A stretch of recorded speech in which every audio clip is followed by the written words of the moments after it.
je vais jamais réussir à faire cette vidéo, bon sang.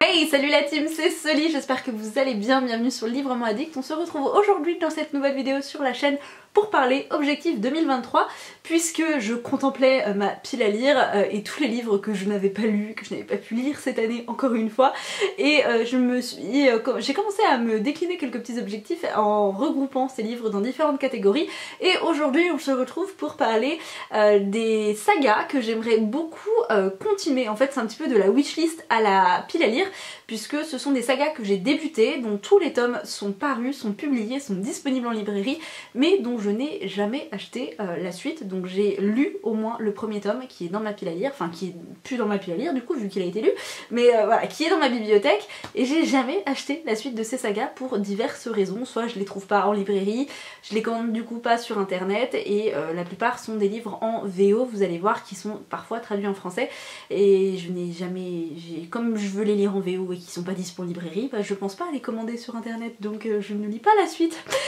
Voilà, vive ma vie. La première saga que j'aimerais terminer en 2023, c'est Nevernight de J. Kristoff. J'ai donc lu le premier tome que j'avais surkiffé. J'ai beaucoup aimé le second tome et je n'ai toujours pas acheté le tome 3 alors que ça fait déjà quelques mois maintenant qu'il est paru en français. Donc je l'ai en format broché chez De Saxus of course, mais voilà, c'est une saga que j'aimais beaucoup parce que j'aimais beaucoup l'univers, l'atmosphère très sanglante qui était dépeinte dans le premier tome. Je trouvais que même si certains éléments étaient prévisibles dans le tome 1, la fin laissait quand même une certaine ouverture à énormément de possibilités pour le tome 2, et j'ai vraiment beaucoup apprécié la voix, les choix et l'histoire, l'intrigue qu'a pris J. Kristoff pour son héroïne, et du coup j'ai hâte de voir jusqu'où il va nous emmener dans le troisième tome, sachant que le côté gladiateur et tout ça du tome 2 était vraiment très sympa. Donc voilà, il faut vraiment que je lise la suite. Si jamais vous ne savez pas de quoi ça parle, ici on va suivre Mia qui va tenter de devenir une assassin. Donc pour ça elle doit se former à l'église, c'est l'église rouge je crois, ou l'église noire, je ne sais plus. L'église rouge, voilà. Sauf que elle va devoir passer des épreuves, trahison, la mort est sur son chemin, enfin voilà, c'est très... c'est très sanglant, attention aux trigger warnings parce qu'il y en a beaucoup. Je vous conseille d'aller lire le résumé avant puisque je vous en ai fait vraiment un très bref. Le gros de l'histoire, c'est Mia qui veut venger sa famille et qui veut du coup intégrer l'école rouge pour devenir une assassin et venger ses parents. Donc voilà, c'est... grosso modo c'est ça, mais en beaucoup plus complexe, et vous avez quand même J. Kristoff qui a créé un univers très sanguinaire. Voilà. On poursuit avec J. Kristoff, mais cette fois-ci en collaboration avec Amy Kaufman pour Aurora Rising. Aurora Squad en français puisque le titre n'est pas tout à fait le même. J'avais eu un énorme coup de cœur pour ce premier tome que j'avais lu en lecture commune, je crois que c'était il y a 1 an et demi, 2 ans bientôt, avec Fanny, donc Madame la Fraise, donc anciennement les Chroniques de la Fraise. Je vous mets tous les liens dans la barre d'infos comme d'habitude.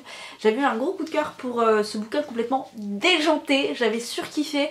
On va suivre un squad, une équipe un peu de bras cassés. En fait c'est un peu les meilleurs dans leur discipline mais ils le savent pas tous, et donc on va suivre cette équipe de bras cassés qui va tenter de sauver l'univers puisque nous sommes en 2380 je crois, et le capitaine Tyler va découvrir Aurora, donc Ori, qui a été cryogénisée pendant 200 ans et elle renfermerait pas mal de mystères, et elle va essayer de découvrir son passé, et ils vont être poursuivis, pourchassés dans l'espace, et voilà, ils vont essayer de tenter de mener à bien une mission, retrouver notamment le passé d'Aurora et puis comprendre ce qui s'est passé, surtout puisque on se rend compte qu'il y a énormément de choses qui n'ont pas été dites par le gouvernement. C'est un space opéra qui est extrêmement drôle, beaucoup d'humour, beaucoup de réparties, beaucoup de situations très cocasses, mais on aime énormément. Enfin en tout cas ça avait été un gros coup de cœur. C'est très léger mais en même temps c'est très prenant, c'est très addictif. Une fois que vous êtes plongé dans cet univers, vous ne pouvez pas en ressortir, en tout cas pour un tome, et il me tarde vraiment maintenant de lire les tomes 2 et 3 quoi. Enfin ça fait trop longtemps que j'attends pour les lire, pour les acheter, donc 2023 c'est l'année où je termine la saga Aurora Squad. On poursuit avec des sorcières et le tome 1 vient d'être paru en poche chez J'ai lu si jamais ça vous intéresse, et j'ai le focus qui ne se fait plus tout à fait, donc je suis désolée, ça y est. Il s'agit de Serpent and Dove de Shelby Marine, qui est paru en brochet et relié chez De Saxus, mais je vous l'ai dit qu'il vient de paraître en poche chez J'ai Lu, pour un prix beaucoup plus abordable forcément. Et puis les formats poche sont plutôt pas mal je trouve chez J'ai Lu. Le seul petit truc moi c'est le dos, la couverture du dos gris là, comme ça, c'est bon, bref. Mais c'est la même couverture. Dans cette histoire on va suivre une sorcière, un chasseur de sorcières qui vont devoir s'épouser. L'un ne doit pas découvrir l'identité de l'autre forcément, sinon elle perdra sa tête. Et en même temps Louise, notre héroïne qui est notre sorcière, doit se cacher de quelqu'un ou de quelque chose. On n'en sait pas plus dans le résumé de ce premier tome. J'ai le tome 2 dans ma palle, Blood and Honey, mais Gods and Monsters est sorti en VO il y a quelques mois de ça maintenant. Je l'ai toujours pas acheté, j'ai toujours pas lu le tome 2 et il faut vraiment que je termine cette saga. Voilà, parce que c'est pareil, Serpent and Dove, je l'ai lu bien avant qu'il ne sorte en français. J'ai toujours pas continué. Ça c'est mon problème en fait. J'arrive à lire des livres qui sont pas encore sortis en français, mais le temps que je me décide à acheter la suite et à me lancer dans la suite, toute la saga a été traduite en français et potentiellement je me suis fait spoiler sur Instagram. Donc là c'est pas encore le cas pour cette saga, donc il faut vraiment que je continue. Mais je pense que c'est pas le cas parce que le tome 3 n'a pas encore été traduit en français. Voilà, c'est une saga, j'avais vraiment beaucoup aimé le premier tome. On est dans un univers très francophone, avec ses sorcières, ses chasseurs de sorcières. Il y a beaucoup d'humour aussi. Louise a un caractère complètement décalé par rapport à Reed, le chasseur de sorcières qu'elle est obligée d'épouser. Et forcément, lui, je vous l'ai dit dans le premier tome, il n'est pas censé découvrir que c'est une sorcière, puisqu'il est le capitaine de la garde des chasseurs. Voilà, donc c'est un petit peu embêtant. Mais bon, Louise va tout faire pour essayer de rester en vie. Voilà, comme d'habitude, le résumé dans la barre d'infos. Allez, on poursuit encore avec des sorcières, c'est Kingdom of the Wicked de Kerry Maniscalco. Il me semble que ce livre devrait sortir en février, enfin début d'année, premier trimestre 2023 en français, de ce que j'ai pu voir sur internet. Donc à vérifier quand même, mais sur Booknode et compagnie, il me semble que c'est ça. Chez De Saxus, il devrait sortir courant premier trimestre, je crois que c'est février, j'ai un petit doute. Donc Kingdom of the Wicked, c'est le premier tome d'une trilogie.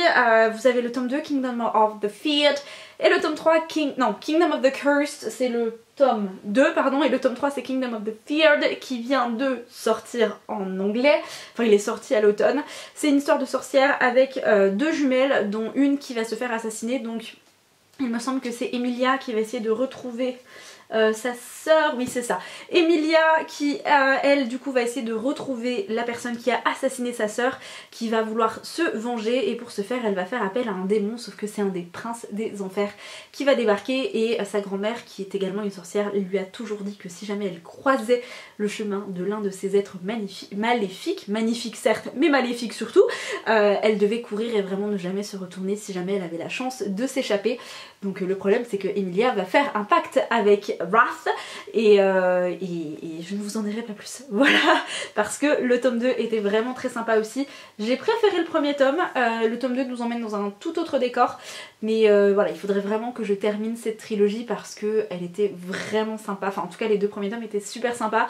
Le style de l'autrice est très prenant, ça se passe en Sicile, en tout cas pour ce premier tome, et vous allez avoir faim. En lisant ce livre vous allez avoir faim, puisque la famille d'Emilia a un petit restaurant, donc des fois ils cuisinent un petit peu sicilienne qui est décrite, et on pourrait presque avoir les odeurs, et c'est très alléchant en tout cas, donc ayez bien mangé avant de lire ce bouquin. La batterie de ma caméra clignote, donc ce qui signifie que je n'ai presque plus de batterie, donc je vais essayer d'aller assez vite sur cette fin de vidéo. Il me reste deux livres à vous présenter qui sont en français, donc traduits ici chez Bookmark Édition, donc c'est de Laura Thalassa, c'est la saga Les 4 Cavaliers. Je vous ai parlé du premier tome très récemment sur la chaîne dans mon dernier update, ça a été un coup de cœur, j'ai surkiffé. On est dans un univers apocalyptique puisque les 4 cavaliers sont descendus sur Terre afin d'éradiquer les humains en vue du jugement dernier. Ils sont envoyés par Dieu évidemment. Et ce que j'ai beaucoup aimé ici dans cette histoire, c'est que on ne va pas, même s'il y a des inspirations d'une certaine religion, on ne va pas en faire l'apologie non plus, c'est-à-dire qu'on peut parler de toutes les religions, il n'y a pas un seul Dieu, il n'y a pas une seule religion, tout est mêlé, tout est... Enfin voilà, j'ai trouvé que la façon dont l'autrice avait abordé ce côté biblique était très intéressant, parce que justement c'est pas du tout fermé, et on apprend énormément de choses. Donc dans ce premier tome on va suivre Sarah qui va tout faire pour arrêter Pestilence qui est descendu sur Terre et qui sème la peste sur son chemin. Elle va tenter de le tuer, sauf que personne ne lui a dit qu'il était immortel, forcément, et donc lui va faire d'elle sa prisonnière et petit à petit il va y avoir une romance entre les deux.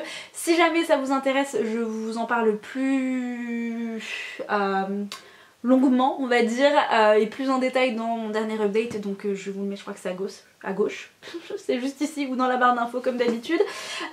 Donc Pestilence, il y a les tomes 2, 3 et 4 qui sont également sortis depuis quelques temps maintenant, et voilà, c'est le tome 2 ce sera sur guerre, le tome 3 sur famine, et le tome 4 sur mort, il me semble que c'est ça, et voilà, il faut vraiment que je termine cette saga parce que j'ai vraiment super bien accroché, même si je l'ai débuté en cette fin d'année.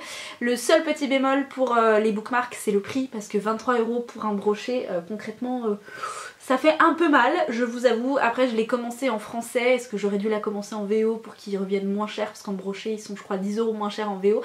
Je vais voir ce que je fais, mais ça m'embêterait de commencer un bouquin dans une collection et de ne pas continuer dans cette même collection. Et enfin pour conclure cette vidéo, nous avons Les Dieux du Campus de Phoenix BHR et de F.V. Estier. C'est paru chez Hugo Roman, donc c'est des autrices françaises. Le premier tome c'est Leander, je vous en ai parlé, ça se passe sur un campus universitaire, on a des sportifs de haut niveau et ce qui est hyper intéressant ici, ce que j'ai beaucoup aimé, c'est les différents types de personnages, et on va suivre différents garçons qui font partie de l'équipe de football américain. Et dans le tome 2, nous avons une romance MM, donc avec 2 hommes. Le tome 3 c'est à nouveau une MF, donc femme-homme. Et le tome 4 il me semble que c'est un MM également, le premier tome est un MF. J'avais vraiment beaucoup aimé le style, alors c'était clairement pas un énorme coup de cœur, mais je l'avais lu très vite pardon, et c'est d'ailleurs cette série qui m'a un peu remise le pied à l'étrier courant octobre, quand je me suis vraiment remise à lire après ces grosses pannes de lecture suite à cet été, vous-même vous savez, et voilà, et franchement j'avais vraiment beaucoup aimé, et là je sais que les 3 premiers tomes sont sortis du coup, il me faut absolument le tome 2 et le tome 3. Dans ma petite librairie, le tome 3 est disponible mais pas le tome 2 et je ne pense pas à le commander, donc c'est un petit peu embêtant. Je crois que le tome 4, soit il sort en décembre, soit il sort en janvier, mais enfin il sort là dans les prochaines semaines si c'est pas déjà le cas, et franchement je ne peux que vous conseiller cette romance. Dans le premier tome on va suivre Leander qui du coup est capitaine, qui va rencontrer une jeune femme qui s'appelle Nyx, qui est à l'opposé de son caractère, et ils vont avoir une rencontre mémorable puisque Nyx va littéralement lui vomir dessus. Voilà, donc plus cocasse comme situation, tu meurs, et voilà, petit à petit ils vont se rapprocher et on se rend compte qu'ils ont énormément d'affinités et de points communs alors qu'ils viennent de 2 univers complètement différents, et j'ai hâte de voir ce que ça va donner dans la suite avec d'autres personnages secondaires qui m'ont beaucoup intriguée dans ce premier tome, puisque forcément on les côtoie. J'en ai terminé avec cette vidéo, j'espère qu'elle vous aura plu. Si c'est le cas, n'hésitez pas à laisser un petit like, ça fait toujours plaisir, et à commenter. Si jamais vous êtes trop timide, n'hésitez pas juste à me mettre un petit emoji, et on va dire que pour cette vidéo, on va mettre, vous savez, l'argent là qui s'envole. Puisque ce sont des livres qui doivent passer de ma wishlist à ma palle, donc mon compte en banque va pleurer un petit peu. N'hésitez pas à mettre cet emoji là. En attendant, je vous retrouve très prochainement dans une nouvelle vidéo sur la chaîne. Je vous souhaite à tous et à toutes de passer de très belles et bonnes lectures. Je vous dis à bientôt. Prenez soin de vous comme d'habitude. Ciao, bye.